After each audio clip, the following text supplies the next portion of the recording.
એક તરફ જે રોડ રસ્તાની વાતો કરવામાં આવે છે, પરંતુ એની સામે વાસ્તવિકતા શું છે? એક નાગરિક કેવી મુશ્કેલીમાંથી પસાર થાય છે એના વિશે વાત કરવી છે.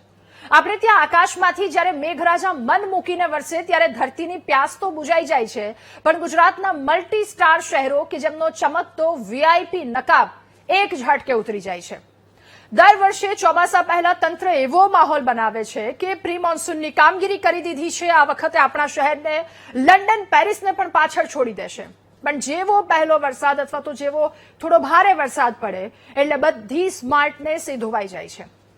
વાદળ હજુ ક્યાંક ગરજ્યું છે, ભુજ કચ્છની અલગ અલગ જગ્યા પરની વાત કરી, અથવા તો જ્યાં મુશળધાર વરસાદ પડ્યો છે ત્યાંના રસ્તા કેમ આ બધું સહન નથી કરી શકતા? વરસાદ આવે એટલે હકીકત એ ખાડાઓમાંથી બહાર આવી જાય છે. કેવું કામ કરવામાં આવ્યું છે, બધી હકીકત એ વાસ્તવિકતા લોકોની સામે આવી જાય છે. હવે વરસાદ પડે છે તો અહીંયા રસ્તા ચાલે છે. એ વિદેશોની વાત કરીએ તો ત્યાં રસ્તા ચાલતા હોય છે એકદમ સ્મૂથલી બધી વસ્તુ, અને જો અહીંયા વરસાદ પડે તો એ રસ્તા જ ચાલ્યા જાય છે. આ પ્રકારની સ્થિતિ છે.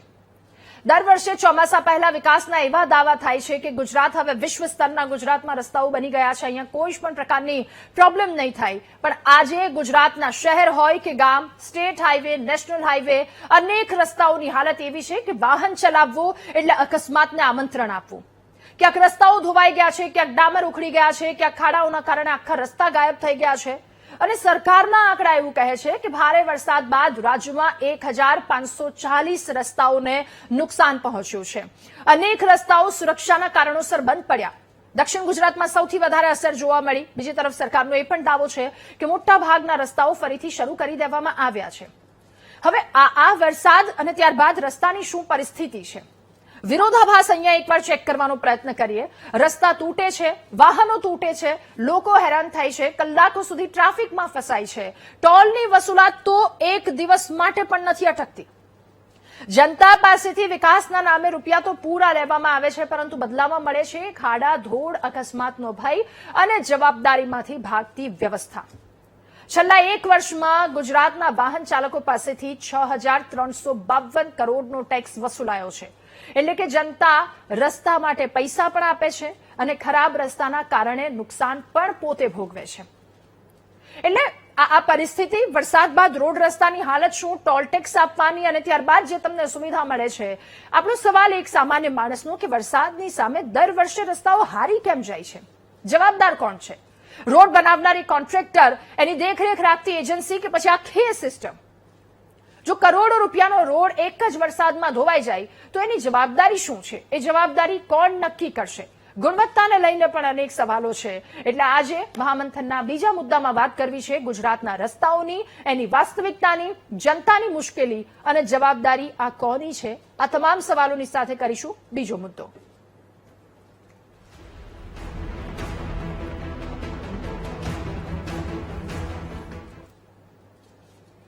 ત્યારે આજે અતિ ભારે વરસાદ વરસ્યો એટલે આપણે સમજી શકીએ કે દક્ષિણ ગુજરાતના એ વિસ્તારો છે કે જ્યાંના રોડ રસ્તાની હાલત ખરાબ થઈ શકે.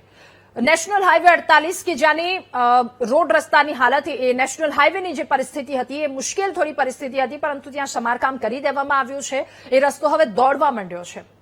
અલગ અલગ બીજી જગ્યા પરના રસ્તાઓ જોઈએ, રાજકોટ છે, અમદાવાદ છે, વલસાડ છે, ભરૂચ છે અને ધોલેરા, આ તમામ રસ્તાઓની જે હાલત થઈ છે. અને વડોદરાની તો એક એ વાસ્તવિકતા સામે આવી કે કોર્પોરેશને પોતે સર્વે કર્યો છે. રોડ રસ્તા, એમના ખાડાને લઈને કોર્પોરેશને પોતે સર્વે કર્યો છે, જેમાં 3 દિવસમાં વડોદરા શહેરમાં 2600 થી વધારે ખાડા નોંધાયા છે. એટલે આ કામગીરી પહેલાની એ કામગીરી કરવામાં આવી કે ક્યાં ક્યાં કેટલા રસ્તાઓ તૂટ્યા છે. એટલે કોર્પોરેશનને પણ ખબર પડી કે શહેરની આ વાસ્તવિકતા છે, શહેરની આ દશા છે. આપણે બહુ જ શરૂઆતમાં એક મુદ્દા પર ચર્ચા કરી હતી કે પહેલો વરસાદ સુરતમાં આવ્યો હતો. એટલો બધો મુશળધાર વરસાદ નહોતો, પણ સુરતનો એ વરાછા વિસ્તારનો આખો રોડ તૂટી ગયો હતો, જે 3 મહિના પહેલા બનાવવામાં આવ્યો હતો. ત્યારબાદ એ કારણ આપવામાં આવ્યું કે માટી ધસી પડી અને તાપી કિનારાનો આખો રસ્તો છે, એના કારણે આ પરિસ્થિતિ ઊભી થઈ છે. એટલે બીજા દેશોની સાથે, પશ્ચિમી દેશોની સાથે જ્યારે આપણે કમ્પેરિઝન કરીએ છીએ, લોકો બધી એ વાસ્તવિકતા સમજે છે. પરંતુ આટલા વર્ષો બાદ પણ આ પ્રકારની સ્થિતિ, ત્યારે સવાલ ચોક્કસથી ઉદ્ભવે છે કે એક વરસાદ આવે છે અને એ વરસાદ બાદ જ્યારે રોડ રસ્તાની આ પ્રકારની પરિસ્થિતિ થઈ જાય તો આમાં લોકોનો વાંક શું છે, એમને કેવી મુશ્કેલીમાંથી પસાર થવું પડે, આ તમામ સવાલોની સાથે મહામંથનમાં આજે આપણે ચર્ચા કરીશું. નેતા કોંગ્રેસ ડોક્ટર નિકુલભાઈ પટેલ આપણી સાથે જોડાયા છે અને પૂર્વ પ્રમુખ GICA Gujarat institute of civil engineering and આર્કિટેક્ટ્સના પૂર્વ પ્રમુખ છે બકુલભાઈ દેસાઈ આપણી સાથે જોડાયા છે અને પ્રમુખ છે વાપી ટ્રાન્સપોર્ટ એસોસિએશનના ભરતભાઈ ઠક્કર આપણી સાથે જોડાયા છે. આ સાથે ભાજપ અને અન્ય એક વરિષ્ઠ પત્રકાર પણ આપણી સાથે જોડાશે, ભાજપના પ્રતિનિધિ અને વરિષ્ઠ પત્રકાર. આપ સૌનું પહેલા તો ખૂબ સ્વાગત છે મહામંથનમાં. શરૂઆત મારે ભરતભાઈ આપનાથી કરવી છે. રોડ રસ્તા એની જે હાલત સરકાર કે જેમનો એક ડેટા સામે આવ્યો છે 1500 થી વધારે રોડ રસ્તા કે જેઓ ખરાબ હતા અને એમાંથી 94% રસ્તા કે જેને તરત જ રેડી કરી દેવામાં આવ્યા અને લોકો હવે એ રસ્તાઓ દોડી રહ્યા છે, લોકો રસ્તા પર દોડી રહ્યા છે. તમારી પાસેથી પહેલા તો રસ્તાની સ્થિતિ જાણવી છે કે આ પરિસ્થિતિ શું છે અત્યારે હાલની, જ્યારે સૌથી મોટી જીવાદોરી અથવા તો એક ધબકતું હૃદય કહી શકાય તો એ રોડ ટ્રાન્સપોર્ટ કહી શકાય, અને ત્યાંની સ્થિતિ શું છે અને વરસાદ બાદ આ રસ્તાઓની હાલત શું થઈ જાય છે? ભરતભાઈ.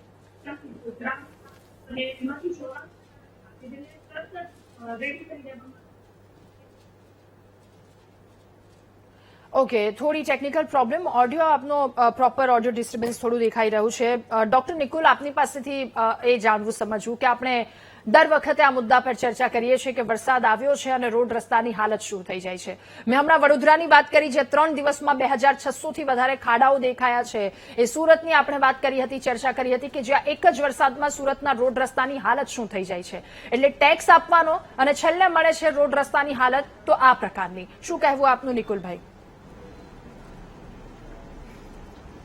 ગુજરાતની અંદર જ્યારે રસ્તાઓ બને છે ત્યારે એનું જે સ્ટાન્ડર્ડ ઓપરેટિંગ પ્રોસિજર પ્રમાણે જે રસ્તા બનાવવાના હોય, મને લાગી રહ્યું છે એને કશે ને કશે અવગણના કરવામાં આવી રહી છે આ કોન્ટ્રાક્ટરો દ્વારા. કારણ કે એના લેયર બાય લેયરની પ્રસ્થાપન કરવાનું હોય, એના પર યોગ્ય રોલિંગ કરવાનું હોય, રોલિંગ કર્યા પછી એના પર વ્યવસ્થિત રીતે શું કહેવાય કે રેતી નાખવાનું હોય. આ બધી જ કામગીરી તમે જુઓ તો એ કશે ને કશે યોગ્ય રીતે થતી નહીં. એના લીધે જે સ્ટ્રેન્થ બનવી જોઈએ, જે ડામરની અંદર એકબીજાના બોન્ડિંગ થવા જોઈએ, એ બોન્ડિંગના અભાવના લીધે જ્યારે આવા પાણીના વધારે પડતા સ્ત્રોત આવે છે તો એ બોન્ડિંગને તોડે છે અને એના લીધે ડામર ઉખડે છે. તો આના માટે હું એવું કહીશ કે ખાસ કરીને જે કોન્ટ્રાક્ટરો રોડ બનાવી રહ્યા છે કાં તો રોડ સાઈડ ઉપર જે સબ કોન્ટ્રાક્ટિંગના લોકો કામ કરી રહ્યા છે એને પ્રોપર ટ્રેનિંગ આપવી જોઈએ. અને સેકન્ડલી જે લોકો બી અધિકારીઓ આના ડાયરેક્ટ સુપરવિઝનમાં છે કે ઇનડાયરેક્ટ સુપરવિઝનમાં, એ અધિકારીઓની બી જવાબદારીઓ આ સાથે ફિક્સ કરવી જોઈએ. કારણ કે ઓફિસમાં બેસીને ખાલી મેઝરમેન્ટ બુક ભરી અને સરકારની તિજોરીમાંથી જે લોકોના ટેક્સના પૈસાનું ચૂકવણું થાય છે એનું યોગ્ય વળતર કશે ને કશે લોકોને નથી મળી રહ્યું અને દર વર્ષે આપણે આ પરિસ્થિતિમાં પહોંચે છે. તો એની પાછળના કારણો બી આ બધા જ છે. તો મારી દ્રષ્ટિએ સરકાર તેમજ અધિકારીઓ આ બધા જ કોન્ટ્રાક્ટરો ભેગા મળીને એમના કાઉન્સિલિંગ કરી અને યોગ્ય કામગીરી કરે તો કદાચ મને એવું લાગે છે કે આવનારા દિવસોમાં આપણે થોડું આમાં ઇમ્પ્રુવમેન્ટ જોઈ શકીએ.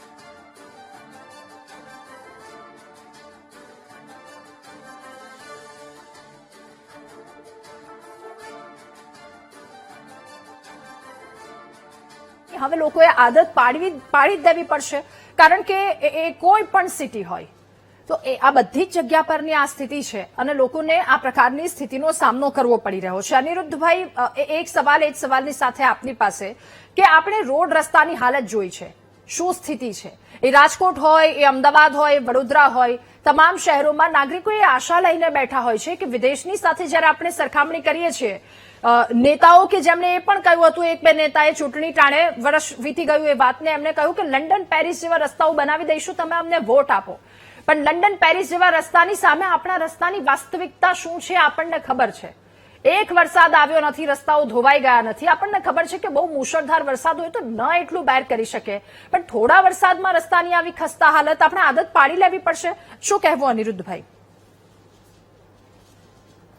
આપણી એક વાર્તા દર વખતે કોઈ પણ ગુજરાતની મહાનગરપાલિકા હોય, નગરપાલિકા હોય, તાલુકા પંચાયત હોય, એક વાર્તા કરે કે રોડ સરસ બનાવશું, પછી વરસાદ આવે, પછી તૂટી જાય, પછી કે પેચવર્ક સરસ કરશું, પછી કે અમે આ કરશું, અમે આ કરશું.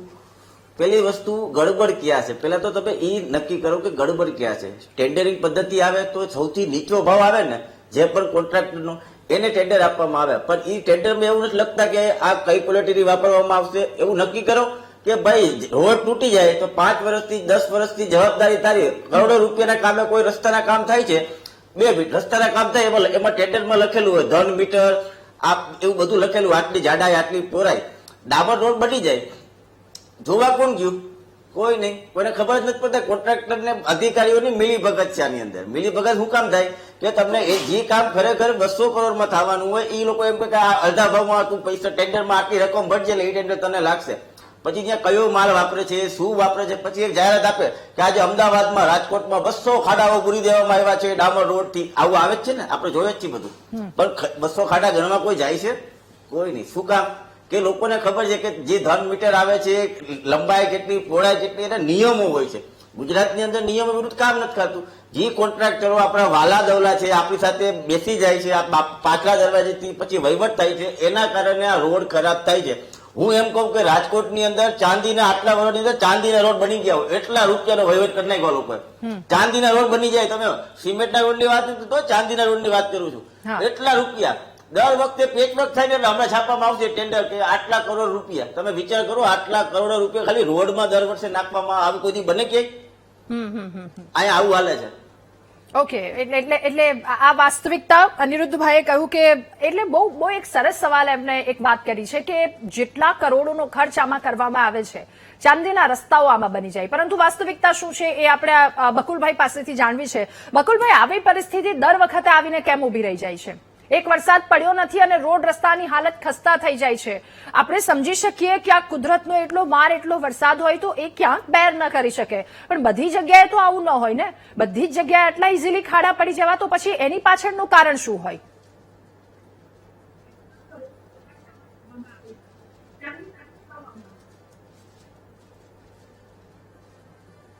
બકુલભાઈ, અવાજ આવે છે મારો?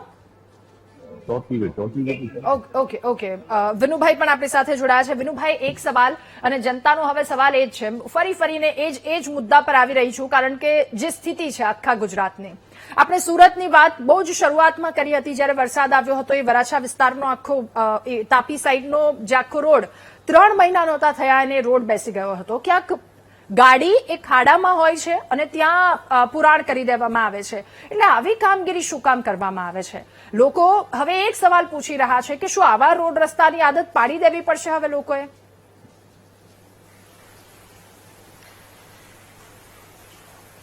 ખાડા કોઈ જગ્યાએ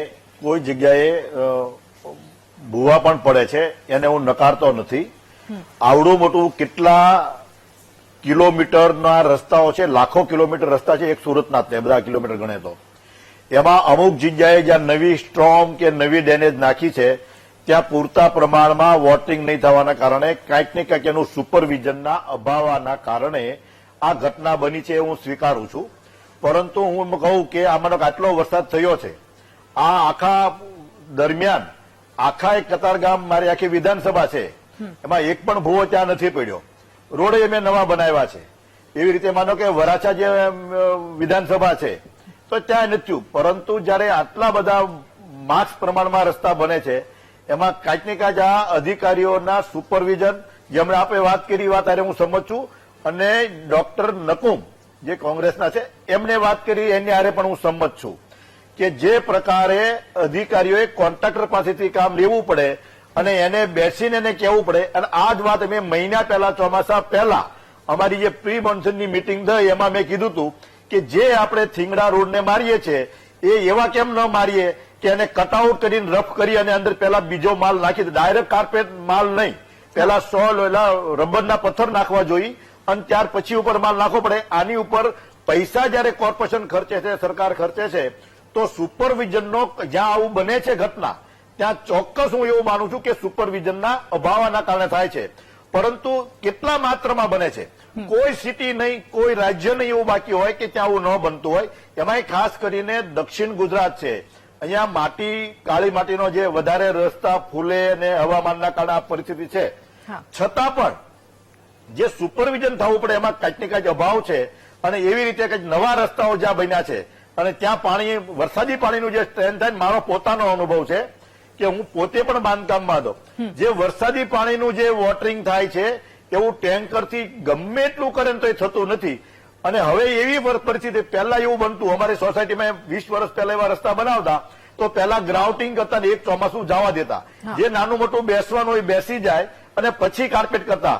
છેલ્લા 15 વર્ષથી અમે એવું કરીએ છીએ કે લોકોની એવી ઈચ્છા હોય કે અમને તરત કાર્પેટ બધું થઈ જવું પડે, ડામર કે પથરા નાખ્યા અને રોડ સમજતા જ નથી. એટલે આ ઉતાવળના કારણે કઈ રસ્તા પછી પણ બેસી શકે છે. પણ એક વાત 100% છે કે જે ભૂવા પડે છે એ કાંઈક ને કાંઈક સુપરવિઝનના અભાવે થાય છે. પણ એ હું એવું માનું છું કે એવા લાગત બધે નથી હોતા. પણ આપણે એ સમજ છે કે તમે જાગૃતતાપૂર્વક અમને જે બતાવો છો કે અહીંયા આ ઘટના બની છે. મેં કીધું કતારગામ આખામાં નથી ત્યાં ભૂવો, વરસાવાય નથી. પરંતુ જે નવા વિસ્તાર છે ત્યાં બને છે, એને હું નકારતો નથી. વરસાદ, આ વખતનો જે વરસાદ છે એ ભરપૂર વરસાદ પડ્યો છે. અને છેલ્લા 18 વર્ષમાં સુરતમાં આ પ્રકારનો વરસાદ નહોતો. 18 વર્ષ પછી આ વરસાદ આવ્યો છે. અને એટલા માટે પાણીની માટે પણ હાલાકી કરવી અત્યારે ભોગવી રહ્યા છે. અને અત્યારે હું માનું છું કે આજે રાતના અહીં બેઠા છીએ, સવારથી અધિકારીઓ 7 વાગ્યાના બધા રૂમમાં ને મિટિંગને સ્થળ ઉપર, ફિલ્ડ ઉપર હું પોતે પણ હતો. એટલે આ પ્રકારની સ્થિતિ આજે છે. હજી ભગવાનની ઈચ્છા અને કંઈક તંત્ર એટલું એલર્ટ આખર રહ્યું છે. એક પણ અમારો જે પાણી ભરાવાના જેટલા સ્પોટ છે ત્યાં કોર્પોરેશનના કર્મચારીઓ હાજર છે. છતાં એવા કતારગામની અંદર મારે 5 વિસ્તાર, 5 એવી જગ્યા છે કે ત્યાં પાણી ભરાયા હતા. અત્યારની જગ્યામાં મેં તપાસ કરી તો આજે પાણી એક જ જગ્યાએ ભરાયેલું નીકળી ગયું. 1.5-2 કલાક વરસાદ જો ઉભો રહે તો પાણી બધે જ નીકળી જાય. ઓકે, એટલે આપની વાત ઉપરથી એક વાતનો અંદાજ લગાવી શકીએ કે મજબૂત સુપરવિઝન હોવું જરૂરી છે. એ નથી હોતું, એના કારણે લોકોને આ મુશ્કેલીનો સામનો કરવો પડે છે. જ્યાં ત્યાંના પ્રતિનિધિ હોય એટલે લોકોને એ પ્રકારની મુશ્કેલીનો સામનો કરવો પડે. અને બીજું, તંત્રએ આ વખતે સરાહનીય કામગીરી કરી છે. જેવું રેડ એલર્ટ આપ્યું છે અલગ અલગ જગ્યા પર, તંત્ર સ્ટેન્ડ બાય છે. લોકોની લોકોને મુશ્કેલીમાં ન ફસાય એ માટે ગત રાતથી એમના દ્વારા જે સતત કામગીરી કરવામાં આવી રહી છે એ સરાહનીય છે. અનિરુદ્ધભાઈ, ફરી એકવાર આપની પાસે થોડી આશાની કિરણ આપણને લાગી રહ્યું છે. 3200 કિલોમીટરના રસ્તા આરસીસી કરવામાં વર્ષો લાગશે. એટલે હવે રસ્તાને વ્હાઇટ ટેપિંગને લઈને પણ હવે કામગીરી કરવામાં આવી રહી છે. જોકે ખર્ચો 1.5 ગણો થશે. આપે કહ્યું કે ચાંદીના રસ્તા બની જાય, ચલો ચાંદીના રસ્તા નહીં પણ 1.5 ગણો ખર્ચો આપણે ચૂકવી, એ ટેક્સ ચૂકવી. ક્યાંક આશાનું કિરણ દેખાઈ રહ્યું છે કે હવે આવા રસ્તાઓ તૂટશે નહીં. શું કહેવું આ સ્થિતિ પર? બહુ અઘરું છે. જે વાત કરી પણ બહુ અઘરું છે. એટલા માટે અઘરું છે કે એના માટે બહુ લાંબુ પ્લાનિંગ જોઈએ. કે જે પ્લાનિંગ એટલા માટે કે તમારી જે ડ્રેનેજ લાઈન છે એ જયારે તૂટશે તો તમે એને રિપેર કેવી રીતે કરશો? તમે જુઓ, જ્યાં સુરત, રાજકોટ કે અમદાવાદ કે જ્યાં પણ અમુક કટકાની અંદર સિમેન્ટ રોડ બન્યા છે એને નીચે ડ્રેનેજ લાઈન તૂટે છે ને તો વર્ષમાં 8 વર્ષમાં 3 વાર એ લોકોએ કેટલી વાર રિપેરિંગ કરવી પડે. પછી પાછો ડામર રોડ કરવો, ટૂંકમાં પાછો સિમેન્ટનો રોડ કરવો પડે. એટલે ડબલ ખર્ચો થાય. એટલે એ તો બહુ મોટું પ્લાનિંગ માંગે. એટલા માટે કે આપણી જે સિસ્ટમ છે ને, ડ્રેનેજની સિસ્ટમ, એ બહુ અતિશય ખરાબ છે. અને એના કારણે દરેક જગ્યાએ તમે જુઓ તો ડામર રોડ ખોદવા પડે છે અને પછી એના ઉપર નવો રોડ બનાવવામાં. જયારે સિમેન્ટનો રોડ બનશે તો લીકેજ થયું તો તમે શું કરશો? તો એ ખર્ચો ક્યાં જશે? એટલે બને સારી વાત છે પણ એના માટે બહુ લાંબુ પ્લાનિંગ કરવું પડશે. કે એમ તમે જાહેરાત કરી દીધી કે આવી રીતે સિમેન્ટના રોડ બનાવશું, એમ નહીં ચાલે. એના માટે એક વર્કઆઉટ કરવું પડશે, એક પ્લાનિંગ કરવું પડશે અને પછી તમારે અમલમાં મૂકવું પડશે. અત્યારે તમે એમને અમલમાં નહીં મૂકી શકો નકો એટલા માટે કે મુશ્કેલી વધશે. ઓકે, વિનુભાઈ આપની વાત. અને અનિરુદ્ધભાઈએ જે વાત કરીને એ વાત આરે હું સંમત છું. પરંતુ હું એમને ખાલી જાણ માટું, અમારા વિસ્તારમાં છેલ્લા 8-9 વર્ષથી અમે આરસીસીના રોડ બનાવ્યા છે જે સોસાયટીમાં. પણ અમે ડિઝાઇન એ જ કરી છે કે પહેલા જૂની લાઈનો જે હોય છે જ્યાં 15 થી 18 વર્ષથી વધારે જ્યાં થઈ ગયા છે એવી લાઈનોને અમે બધે જ બદલીએ છીએ પછી જ આરસીસી રોડ કરીએ છીએ. જ્યાં નવી લાઈનો છે તો અમે આરસીસી રોડ કરતા નથી. અને જે આરસીસી રોડને 8-10 વર્ષ થયા છે તેમાં એક પણ જગ્યાએ અમારી કતારગામની એક પણ સોસાયટીમાં અમારો રોડ તોડવો નથી પડ્યો, કારણ કે પાણીની અને ડ્રેનેજ આ બંને લાઈનો અમે નવી નાખીએ છીએ. જ્યાં 18-20 વર્ષ થઈ જાય જૂની લાઈનો આમથી બદલવી પડે એમ હતી 20-25 વર્ષે, એવી લાઈનો અમે બદલી અને કામ કરી. 50% અમારા કતારગામ વિધાનસભામાં 50% રોડ સોસાયટીના અમે આરસીસી કરી નાખ્યા છે. એક પણમાં આજની તારીખમાં પ્રોબ્લેમ નથી આવ્યો. 10 વર્ષ થવા આવ્યા અમુક લોકોને, 5 વર્ષ થયા, પરંતુ એ 100% ચોક્કસ વાત છે કે જયારે અંદર કોઈ ડિફોલ્ટ આવે ત્યારે આરસીસી નો રોડ તોડવો મુશ્કેલી થાય, અને એ મુશ્કેલી ન થાય એટલા જ માટે અમે પૂર્વ તૈયારીઓ કરી છે કે પહેલા બંને લાઈન અંડરગ્રાઉન્ડ છે અમે પહેલા નવી કરી દઈએ છીએ, પણ આવનારા 20 વર્ષ સુધી નવી પેઢી સુધી આ સોસાયટીમાં રોડ પાણી ગટર નહીં કરવા પડે. એટલે અત્યારે જે ખર્ચા કરવાના કર્યા છે ને એ 20 વર્ષ નહીં કરવા પડે એ બચશે. ઓકે, એટલે ખૂબ મજબૂત પ્લાનિંગ કરવામાં આવ્યું છે. દરેક શહેરોમાં આ પ્રકારની સ્થિતિ ઉભી થાય અને લોકોને આ સુવિધા મળે એ ખૂબ વધારે મહત્વની વાત છે. નિકુલભાઈ, ખૂબ ટૂંકમાં આપની અંતિમ પ્રતિક્રિયા. રોડ રસ્તા પર જઈ ખાલી વિરોધ પ્રદર્શન નહીં, પણ એક મજબૂત જો ડ્રાફ્ટ હોય, મજબૂત પ્લાન હોય કે હવે રોડ રસ્તા નહીં તૂટે, તો એ આપના તરફથી શું હશે? અને ખૂબ ટૂંકમાં આપની અંતિમ પ્રતિક્રિયા, પણ સમય પૂરો થઈ ચૂક્યો છે. ભારતીય જનતા પાર્ટીના મિત્રે ખૂબ સરસ કીધું કે પહેલાના સમયમાં રસ્તાઓ પહેલા બનતા હતા, પછી એને વેઇટ કરતા હતા કે બેસે છે કેટલું, અને ત્યાર પછી એના પર શું કે વ્યવસ્થિત ડામર ને કાર્પેટિંગ થતું હતું. પરંતુ હવે તમે જુઓ, નીતિન ગડકરીજી અને ભારતીય જનતા પાર્ટી વિકાસની દોડમાં જે રીતના દોડી રહ્યું છે, ને એવું ક્લેમ કરે છે કે કોંગ્રેસ કરતા તો અમે વધારે દરરોજ રસ્તા બનાવીએ છીએ, તો એનો આ નતીજો બી અમે એક જોવાનું ઉદાહરણ રૂપ છે કે નવા રસ્તા ફાસ્ટ બને છે, પણ એની જે સ્ટ્રેન્થ છે એ મેન્ટેન નહીં થતી. એમાં બ્રિજોની બી હાલત આવી જ છે કે બ્રિજો બને છે પણ એના પૂરતા સ્ટ્રેન્થનિંગના ટાઈમ એને આપવામાં આવતા નથી, એટલે એ તૂટી રહ્યા છે. વિનુભાઈ, એક અંતિમ સવાલ, ખૂબ ટૂંકમાં આપની અંતિમ પ્રતિક્રિયા. પણ આ વખતે આ વર્ષે 6352 કરોડનો લોકોએ ટેક્સ આપ્યો છે, એટલે જો એ નેશનલ હાઈવેની પણ વાત કરીએ, રોડ રસ્તાની વાત કરીએ, ટેક્સ તો લોકોને આપવાનો જ છે, પણ સામે મુશ્કેલી આવે છે, એને લઈને પણ લોકોનો સવાલ છે. અને ખૂબ ટૂંકમાં આપની અંતિમ પ્રતિક્રિયા પણ. મેં જે વાત કરી ને એ સોસાયટી ને ટીપીના આંતરિક રસ્તાઓ જે નાના નાના હોય એની મેં વાત કરી છે. જે નેશનલ હાઈવે બને છે એ નેશનલ હાઈવેમાં તો રોલર પાણી છાપતા જાય, રોલર બને ત્યાં વરસાદી પાણીથી 10 ફૂટનું વોટરિંગ એટલું થવાનું શક્યતાઓ નથી. અને આજની પહેલા લોકો રોડ નહોતા બનતા તો પણ ચાલતું હતું. આજે લોકોની અપેક્ષા ભારતીય જનતા પાર્ટીની સરકાર પાસે ખૂબ જ છે કે સુવિધા જોઈએ છે ને એ તાત્કાલિક જોઈએ છે, એ અપેક્ષા ભાજપ પાસે રાખે છે. અને એટલા માટે લોકોની સુવિધા માટે ઝડપથી બને એટલું. બધા જ રોડ બન્યા છે છતાં કઈ બજેટ તૂટાય એવું નથી. કોઈ જગ્યાએ થોડું ઘણું મિસ્ટેક રહી ગઈ હોય કદાચ. ઓકે, આપ સૌનો ખૂબ આભાર મહામંથનમાં અમારી સાથે જોડાયા, આ મુદ્દા પર ચર્ચા કરવા બદલ. અને